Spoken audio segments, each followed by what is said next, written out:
material world that we have now, and where children pretty quickly, especially when they get into adolescence, and that see that material goods doesn't bring happiness on its own. Obviously, it's nice to be sheltered from the rain. It's nice to have enough to eat.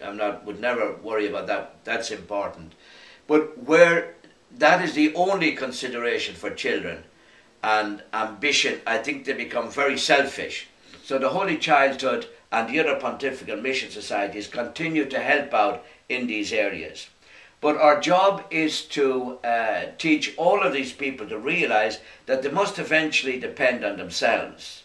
They can always look towards Rome and the central organisation, let's say, of Holy Childhood for inspiration, but they themselves have to raise their own money, organise their own groups for the spread of God's kingdom, but also be generous, not only thinking of themselves, but thinking of, for instance, Ecuador could very well think of Africa, or of poorer countries in South America like Bolivia, or the Amazon region in Brazil.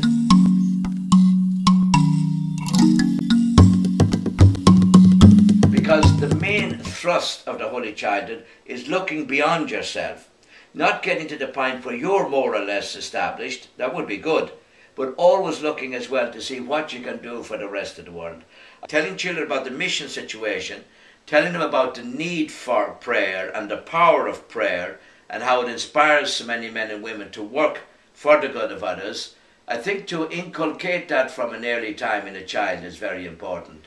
I think any child will tell you, you and I have the experience that during a time of Lent, instead of eating maybe 2 hot dogs, eat one and give the other money to the missions. It gives them tremendous satisfaction. It makes them feel good, and they have a right to feel good when they do something good for other people. I certainly think that one of the things that has inspired me in my life, and knowing you, Maureen, as well, is the fact that from an early age you are taught to give, to have a heart for other people. You know, sometimes you see in a movie or something, a person says, have a heart, you know, be generous, and it's very important to have a heart. And I think if we instill that in our children from an early age, we're going to have a different type of adult who's much more conscious of the need to give and to share.